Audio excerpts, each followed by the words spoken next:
Shalom à tous les bien-aimés. Que le Seigneur vous bénisse abondamment. Je profite de cette occasion pour déjà vous souhaiter à tous une très excellente année 2019. Je suis votre humble servante, la messagère de Dieu, l'évangéliste Rachel Bonne Nouvelle Smith. Je sais que pour beaucoup, j'ai été absente dans les réseaux sociaux depuis déjà un peu plus d'un mois. Ceci, c'est indépendamment de ma volonté. Facebook me persécute et ils ont bloqué mon compte. Mais comme la parole de Dieu nous le dit, en toutes choses, nous devons rendre grâce à Dieu. J'ai essayé de recouvrir mon compte. Ça a été compliqué et puis j'ai décidé de bénir le Seigneur et de me focaliser sur d'autres choses. Et j'ai compris qu'en fait, c'est le Seigneur lui-même qui avait permis cela pour que j'aille en profondeur avec lui dans d'autres domaines.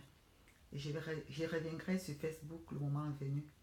Parce qu'entre-temps, Facebook m'envoie des messages sur mon téléphone pour suivre certains liens et pouvoir recouvrir mon compte, réactiver mon compte.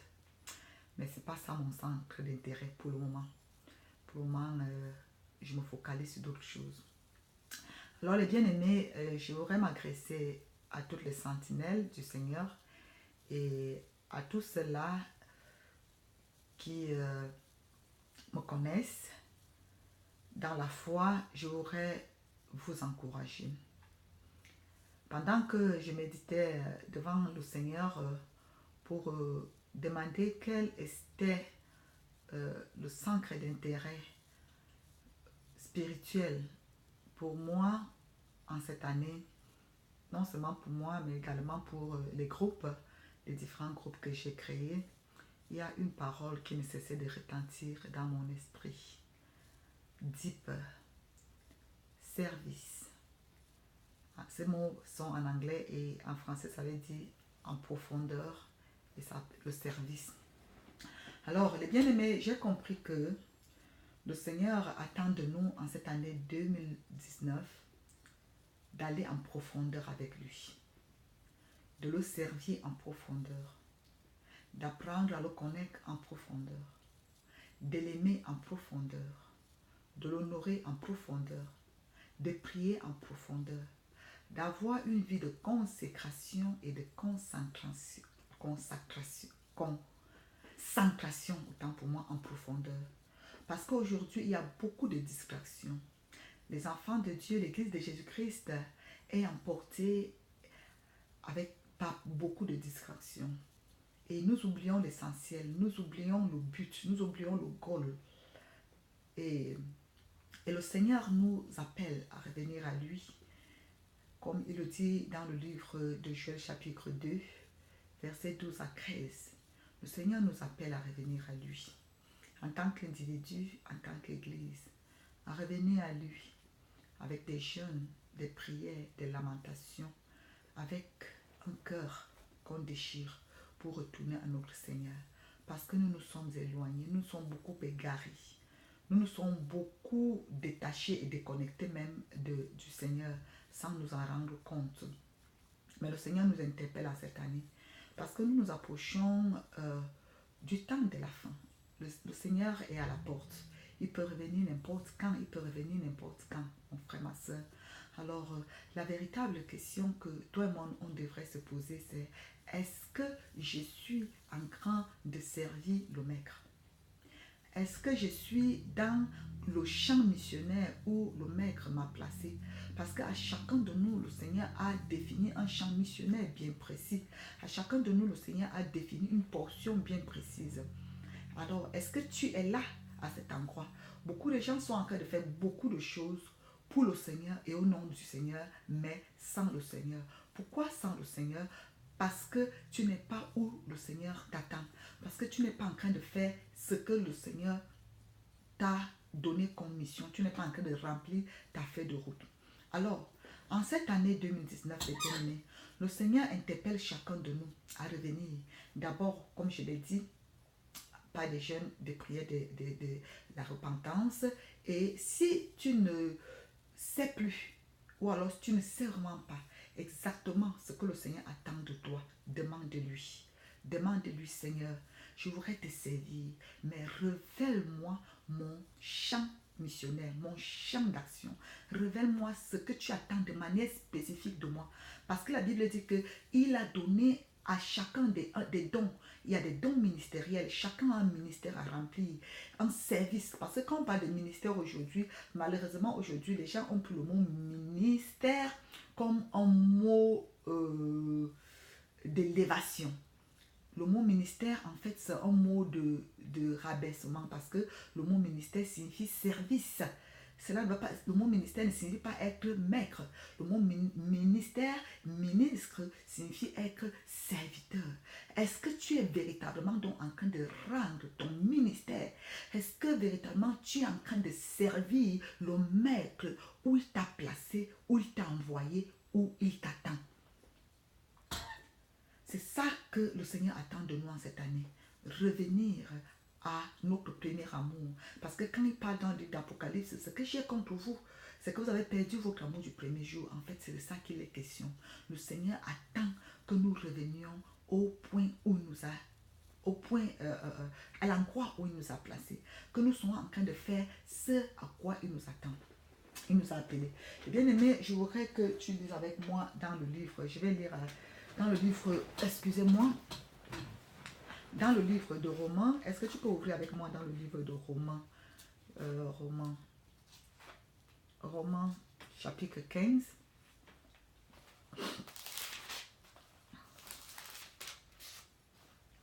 Romains chapitre 15. Nous allons lire certains versets. Nous allons d'abord lire le verset 8. Qu'est-ce que la parole de Dieu nous dit? En effet, je vous l'affirme, le Christ est devenu le serviteur des Juifs. Je suis dans la version français courant. Donc, le Christ est devenu le serviteur des Juifs pour accomplir les promesses que Dieu a faites à leurs ancêtres et montrer ainsi que Dieu est fidèle. Le Christ, qui est le maître, est devenu quoi? Le serviteur. Donc, il nous a montré l'exemple. Être disciple de Christ, c'est être serviteur. Ce n'est pas être maître. C'est lui seul qui est le maître. Et il attend de nous un service fidèle, un service intègre, un service qui n'est pas motivé par des intérêts égoïstes, mais un service qui est motivé par l'amour. Parce qu'il a servi par l'amour. C'est l'amour qui était la motivation, la raison de son service. Aujourd'hui, beaucoup servent le Seigneur, pas par amour, pas avec amour, mais ils servent le Seigneur pour des intérêts égoïstes. Ils servent le Seigneur pour de l'argent. Ils servent le Seigneur pour l'honneur. Ils servent le Seigneur pour être connus. Ils servent le Seigneur pour la gloire du monde. Non, les bien-aimés. Le Seigneur veut que nous le servions par amour et avec amour.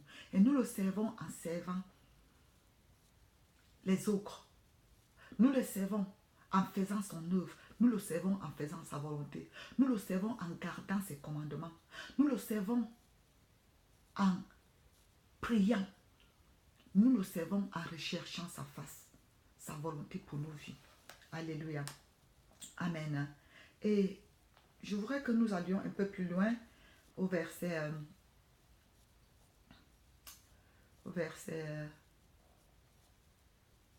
ok. Allons-y au verset 13. Il dit que Dieu, la source de l'espérance, vous remplisse d'une joie et d'une paix parfaite par votre foi en lui, afin que vous soyez riches d'espérance par la puissance du Saint-Esprit. Allons plus loin. Mes frères, je suis personnellement convaincu que vous êtes remplis de bonnes dispositions, pleinement au courant de tout ce qu'il faut connaître et capable de vous conseiller les uns les autres. Pourtant, je vous écris avec une certaine audace dans plusieurs passages de ma lettre pour vous rappeler ce que vous aviez déjà appris. J'ai écrit ainsi à raison de la faveur que Dieu m'a accordée, d'être serviteur de Jésus-Christ pour les peuples non juifs. J'accomplis un service sacré en annonçant la bonne nouvelle de Dieu, afin que les peuples non juifs deviennent une offrande agréable à Dieu et rendue digne de lui par le Saint-Esprit. Dans l'union avec Jésus-Christ, je peux donc être fier de mon travail pour Dieu. Les bien-aimés, l'apôtre Paul ici qui parle aux Romains, l'apôtre Paul est en train de se glorifier dans le service qu'il fait pour le Seigneur. Il se glorifie en tant qu'un serviteur. Il dit, je connais exactement ma mission et je suis en train de remplir ma feuille de route. Je suis appelé. Celui-là qui m'a appelé, le mec qui m'a appelé, m'a envoyé pour être serviteur des non-juifs, serviteur des païens, serviteur des gentils. Et il dit, je me suis fait l'honneur d'annoncer l'évangile où Christ n'avait pas encore été connu. Donc les bien-aimés, si tu ne connais pas exactement ton champ missionnaire, ton champ d'action, tu peux être en train de te bagarrer, de lutter sur le champ missionnaire, sur la portion qui est réservée à quelqu'un d'autre. Voilà pourquoi aujourd'hui nous voyons dans nos églises beaucoup de luttes, beaucoup de conflits, beaucoup de rivalités. Pourquoi? Parce que les gens sont agglutinés sur place à se bagarrer et à se disputer la portion qui certainement n'est pas à eux. La portion qui revient à quelqu'un d'autre. Et vous êtes tous, nous sommes tous agglutinés à cette même portion, cherchant à travailler là. Alors que le Seigneur certainement t'attend ailleurs. Alors que le Seigneur certainement t'a appelé à autre chose. Les bien-aimés, il faut que chacun de nous revienne au Seigneur et demande au Seigneur, Seigneur, définis ou alors redéfinis-moi mon champ d'action. Redéfinis-moi ma portion. Il dit, la moisson est grande, il y a peu d'ouvriers. Redéfinis-moi, Seigneur, ma portion où je dois travailler comme moissonneur, comme serviteur. Alléluia. Oui, parce que les bien-aimés, si nous ne savons pas, nous allons commettre beaucoup d'erreurs et le Seigneur ne sera pas glorifié. Et nous pouvons être frustrés. On rencontre beaucoup de frustration. On rencontre beaucoup de déceptions. On rencontre beaucoup d'amertume aujourd'hui dans nos églises. Pourquoi? Parce que les gens sont en train de se bagarrer sur les mêmes portions. Alors que le champ du Seigneur est tellement vaste. L'œuvre de Dieu est tellement vaste. Il y a tellement de choses à faire. Peut-être que le Seigneur t'a seulement appelé à la prière, au jeûne, à l'intercession. Il y a Anne, cette femme dans le livre de Luc, elle était dévouée. C'était ça son ministère. Peut-être que le Seigneur t'a appelé à l'évangélisation. Peut-être sois dévoué à ça. Peut-être que le Seigneur t'a appelé au suivi des âmes. Appelle les brebis du Seigneur comme pasteur. Sois fidèle à ça. Fais-le avec amour. Le Seigneur a posé la question à Pierre 1, 2, 3 fois. Il lui a dit, Pierre, m'aimes-tu? Paie mes brebis. Paie mes brebis. Prends soin de mes brebis. Si le Seigneur t'a appelé comme pasteur, rassure-toi que tu paies les brebis du Seigneur avec une verge d'amour. Ça veut dire que quoi? Tu les gardes, tu les diriges, tu les orientes et tu les conduis vers des pâturages. Ça veut dire que tu leur donnes la parole qu'il faut, le message qu'il faut, le message qui les engraisse. Tu n'es pas là pour les sucer, tu n'es pas là pour les rendre maigres, mais tu te rassures qu'avant de rechercher le lait des brebis, tu leur donnes le bon pâturage, tu les engraisses, tu leur donnes la nourriture spirituelle qu'il faut. Maintenant, quand elles sont engraissées, tu peux retirer le lait. Le berger se nourrit du lait des brebis, du lait de son troupeau, mais il se rassure qu'il engraisse ce troupeau. Amen. Donc, paie mes brebis. Les brebis, il y a plusieurs qui sont blessés aujourd'hui. Il y a plusieurs brebis qui sont même égarées. Il y a plusieurs brebis qui se sont éloignées de la bergerie. Et où sont les bergers qui vont les rechercher? Où sont les bergers qui pensent leurs blessures, leurs plaies avec amour, avec compassion, avec humilité, avec patience, avec bonté? Les bien-aimés, peut-être que le Seigneur t'a appelé au ministère prophétique. Ne fabrique pas de prophéties. Les prophéties, les dieux ne sont pas seulement là pour prophétiser les bonnes choses, pour dire reçois les bonnes choses. Quand il faut prophétiser la repentance, quand il faut prophétiser le jugement de Dieu, quand il faut prophétiser la colère de Dieu, mon frère, ma soeur, fais-le. Parce que tu rendras, chacun de nous rendra compte au Seigneur. Qu'est-ce que tu as fait des dons et des talents que je t'ai donnés? Comment les as-tu mis pour l'utilité commune? Les as-tu utilisés pour ta propre gloire? Les as-tu utilisés pour ma gloire? Les as-tu mis à mon service? Les bien-aimés, cette année, le Seigneur nous appelle à revenir à lui. Aller avec lui dans l'intimité, en profondeur. Chercher à le connaître en profondeur. Parce que ce n'est qu'en profondeur qu'il y a le miracle. Lorsqu'il dit à Pierre, dans le livre de Luc 5, verset 4, il lui dit maintenant avance en eau profonde et jette les filets. En profondeur, il a jeté les filets, il y a eu le miracle. La gloire de Dieu que nous voulons voir, les miracles que nous voulons voir, des grandes choses que nous voulons voir avec le Seigneur, les grandes bénédictions, nous devons aller en profondeur. Les bien-aimés, il n'y a aucune richesse, aucun trésor dans ce monde qui se trouve à la surface. Tous les trésors, l'or, l'argent, les diamants, même le pétrole se trouvent en profondeur. Si tu veux recevoir le meilleur du Seigneur, apprends à aller avec lui en profondeur. C'est ça que le Seigneur me parlait, deep, profondeur. Profondeur dans la lecture de la parole, profondeur dans la méditation de la parole, profondeur dans les prières. Arrête de faire des prières de 2 minutes. Rassure-toi que quand tu te mets devant la présence du Seigneur, tu pries au moins 1 heure. Parce que 1 heure, c'est le minimum requis. Rappelez-vous, lorsqu'il allait sur la montagne de la transfiguration avec les apôtres et qu'ils sont mis à dormir, il leur a dit, vous n'avez même pas pu prier pendant 1 heure avec moi. Ça veut dire que le Seigneur a que de dire 1 heure. C'est le minimum requis quand tu dis que tu veux prier.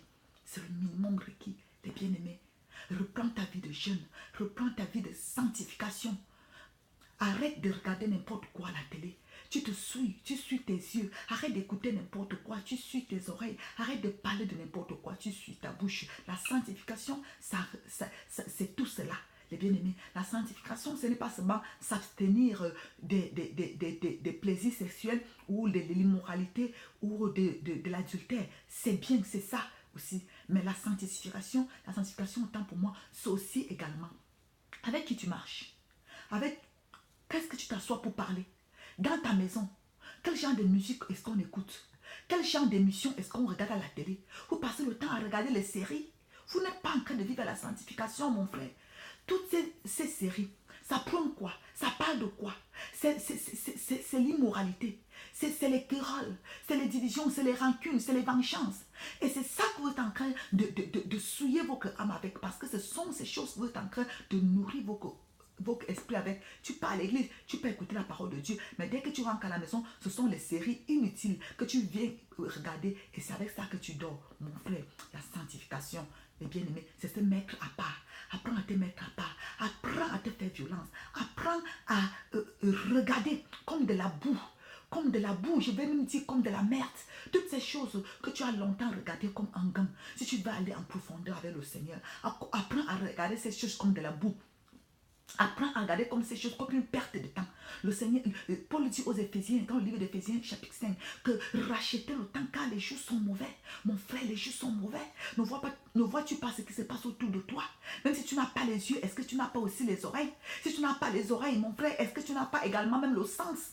Le sens pour ressentir que les choses sont en train d'aller à un rythme exponentiel, à une vitesse exponentielle. Les bien-aimés, nous sommes en train d'avancer inévitablement vers les temps de la fin.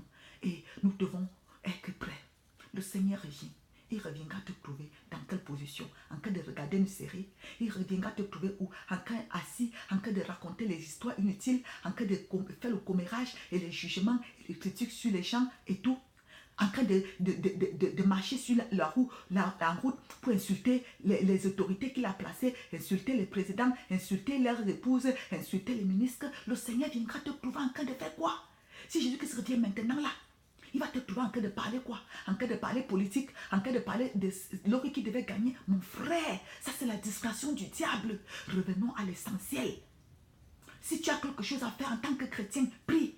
Prie pour ses autorités, prie pour ta nation, prie pour ta famille, prie pour ton ministère. Si tu vois un serviteur de Dieu qui s'est égaré, prie pour lui. Voilà ce que tu dois faire. C'est ça le service que le Seigneur attend de nous. Mon frère, ma soeur, j'ai tellement de choses à dire. Il y a tellement de choses qui bouillonnent dans mon cœur. Mais je ne voudrais pas que cette vidéo soit très longue. Parce que je voudrais que vous soyez capable de l'écouter de bout en bout sans vous lasser. Les bien-aimés, tout ce que je vous ai dit, je n'ai même pas pris le temps de préparer. Je n'ai pas pris le temps. Mais c'est là, c'est dans mon cœur.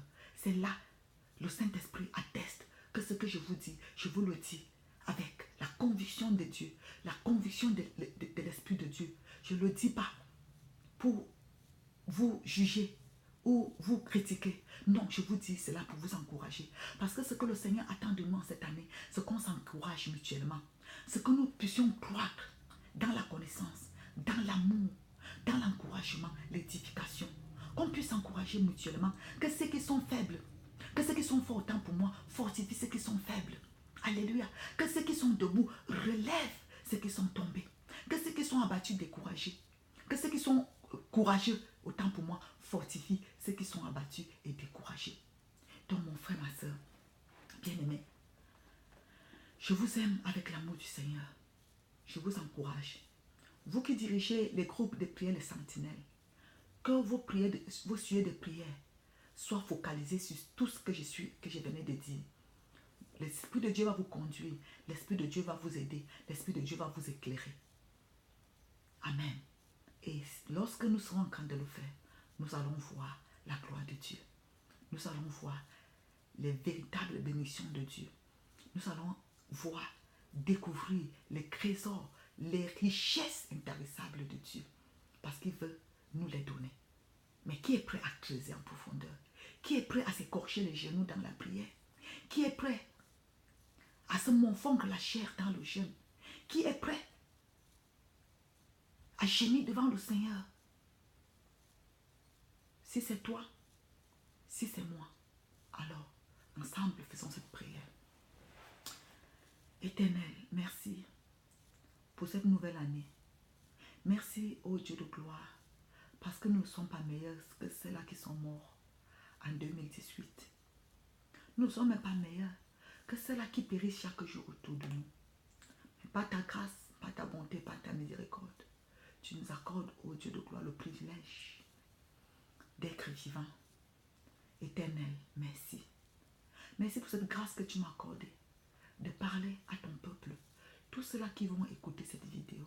Oh mon Dieu, je n'ai pas parlé de moi-même. Seigneur, c'est toi. Saint-Esprit, parle à chaque cœur. Étends ce message dans les cœurs. Ou élargis ce message, l'entendement, la compréhension de ces messages dans les cœurs. Touche les cœurs de tes serviteurs. Touche les cœurs de tes servants. Touche les cœurs de tes enfants. Touche même les cœurs des incroyants. Qu'ils comprennent, Seigneur, que les temps sont mauvais. Que plusieurs reviennent à toi. Que plusieurs qui se sont éloignés reviennent. Que plusieurs qui se sont refroidis, Seigneur, retrouve la chaleur. Que plusieurs qui sont tombés se relèvent. Que plusieurs qui ont rétrogradé reviennent. Que plusieurs qui sont détachés à toi se rattachent à toi. Que plusieurs qui ont perdu la foi et l'amour, qu'ils recouvrent leur amour du premier jour et la foi. Seigneur, afin que lorsque tu reviendras, que tu nous recouvres dans la foi. Seigneur Jésus, bénis Seigneur mon Dieu, mon roi, chacun de nous.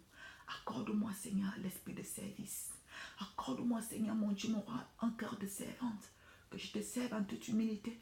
Que je te serve Seigneur mon Dieu, mon roi, dans les prières, dans les jeûnes, dans l'évangélisation, dans l'administration de ta parole, dans l'encouragement, dans l'édification, dans l'exhortation. Oh Dieu, accorde-moi Seigneur mon Dieu, mon roi, d'aller toujours en profondeur, un peu plus en profondeur avec toi. Seigneur, pour découvrir tes mystères et recevoir tes plus grandes richesses et tes trésors cachés. Au nom de Jésus, éternel mon Dieu, mon roi, Père, que l'esprit qui était en Jésus-Christ, que les sentiments qui étaient en Jésus-Christ, qui étaient en Paul, qui étaient en Pierre, en tous les apôtres, de l'Ancien comme du Nouveau Testament, en tous tes prophètes et en tous tes enfants. Seigneur mon Dieu, mon roi nous anime, que nous sommes des serviteurs et des servantes, afin que lorsque tu reviendras, que tu nous trouves ainsi faisant ce à quoi tu nous as appelés, afin que, oh Dieu, tu puisses nous regarder et dire, bon et fidèle serviteur, entre dans la joie de ton maître. Merci Jésus. Je t'aime, je t'adore mon roi. Merci Saint-Esprit. Que ton nom soit béni. Au nom de Jésus-Christ. Amen. Amen. Que le Seigneur vous bénisse.